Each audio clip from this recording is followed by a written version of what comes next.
Hi loves, Finn Graves here, and I've been thinking a lot about like readjusting the currency on my YouTube channel. Quite a few different people have been asking me about magic and ritual and about things to make themselves feel better. And I'm someone that's like very much a natural born witch. Like, it comes from a variety of sources, but my magical and my spiritual path is going to be completely different from yours, and I'm super willing to like share with you the details behind what I do. However, there's three things that happen with that. Number one, everyone's spiritual path is infinitely different. Everyone's life path infinitely different, and so no one is ever going to be able to tell you how to do things. You're going to have to find out how to do things your way. The best I can do is believe in you and tell you how I do things. Now, number three, I'm not a gatekeeper. The only place that I keep knowledge secret is in tattooing. And that is because people harm each other and they don't pay attention to different details, as well as it's part of the culture of the tattooing community. And so for me, that's a respect issue. But all of the other areas of my life, I'm an open book. I don't mind if you ask. I'm not gonna keep secrets or be like, this is for me to hide my money or like to hide things in. I don't care if you ask. I will happily tell you how to do what I do in any form except for tattooing. Now, I don't have that gatekeeping aspect. The thing I do have is this need. I need to share knowledge. I need to learn knowledge. I need to play with information. I'm a highly experimental person. Right now, I'm in the middle part of my own spiritual journey.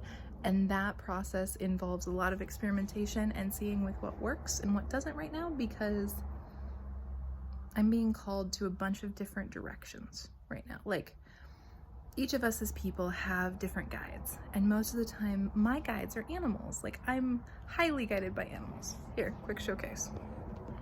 On my altar, do you see there is a cat-like creature? That's a bear, you can't tell. There's myself. There is this foo dog that actually was one of the manifestation things for my dog. There's my dog and me.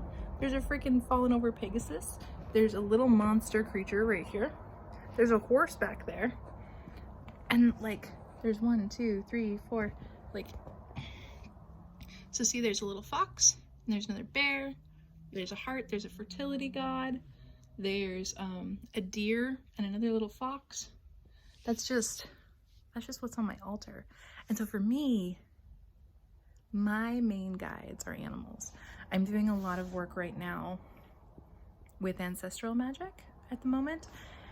And so I think one of the most important things for me that I'm going to be working on, and that a friend of mine brought up because she does a lot of work with ancestral magic and spirits, is that I think I need to work with some of my German ancestry. I've never had any interest in working with my German ancestry. I've always been like, but I did win a fight. I did a DNA test and came out like 50% like Northern Europe, you know?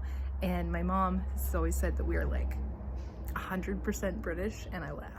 I laugh every time because I am hairy and I am pale and I am strong and like ruddy, and I'm like, no mom, we're German. And when my family came over, it was during World War II, and they came over as the Krutz brothers, and then they became Krotz, C-R-O-T-T-S, which was a British name, instead of K-R-U-T-Z, which is a German name. So I've always known that, but I haven't had any interest in my German ancestry because I don't like racist people. And somebody actually on TikTok came up and pointed out that one of the things to be doing in magical work and in spellcraft is actually working with the old racism in our ancestry, and to be working with healing those wounds between things. And I have little messages coming up that say that that's very necessary. And so for the very first time, I put like a symbol on my altar for my German ancestry, and I'm sure that that will evolve and shift. But that's the stuff that I'm working on. And so I had like numerous people be like, hey, will you tell us something about the rituals that you do and like the things that you do? And it just all comes like really innately to me, or it comes as downloads. And from my knowledge in previous work with other people, one of the things that happens is that magic is done quietly.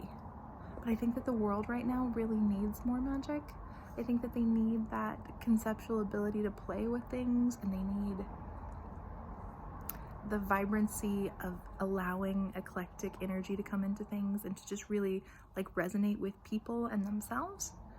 And so I know I use magic the way that I use art. I use it for healing, I use it for manifestation, I use it for community building, and I use it for self-love, like health, wellness. Like that's what I use it for me. The earth has always been really important to me, and I love it. As well as magic appeals to my creative, natural side. Like there's this myth and this concept, and myth doesn't mean untruth, just so you know. Myth means story, and stories are actually like where we as humans find our most vibrant truth. And so one of those myths that I like carry around as one of my stories is that a healthy priestess makes all things sound. And so my focus in my work is to make myself healthy. And there's another concept in Chinese medicine from Thea, who I love her work. She's a 5 directions acupuncturist. I highly recommend it. Her website is Perennial Medicine. I'm reading her wood book right now. I tend to read them seasonally. And I'm a wood element person in Chinese medicine, and a wood ox in like Chinese astrology. So I'm very woody. I'm like projects, do all this stuff, growth, movement, you know, like that's just my energy. And one of the things she talks about is healing from a me first perspective. And so one of the main critiques I get as an artist is that I'm using my work to process my life. That's never gonna change. That's just kind of who I am, and that's how I do my magic. So I would love to play with you, and I would love to help you adapt things that you want. I don't mind.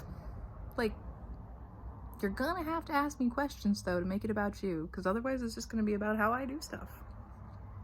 So yeah. Okay, anyways, if this is something that interests you, leave a comment and I would love to talk to you. And you can find out more information about me on my website, FinnGravesArt, FinnGravesArt.com. And I have a Patreon for if you want to like delve into like creative magic, which is my favorite. And during 2021, we're doing the first stages of the creativity letter. So what that means is you get a letter in the mail once a month, and it's all about your creativity, and you'll be able to find that also in the links to check it out. It's kind of like thumbnails or trailers or just like fun bits for people to explore. So yeah, it's on my Patreon. Right, I keep forgetting to do these link things. I'm just like, oh, do you want this information? Let me share it. But also here's the links to get back to me. My Patreon is patreon.com, patreon.com/ FinnGravesArt, FinnGravesArt.com on that one. Yeah. Okay. Cool. Thanks for hanging out with me. I hope you have a good day. Let me know stuff you want to hear about.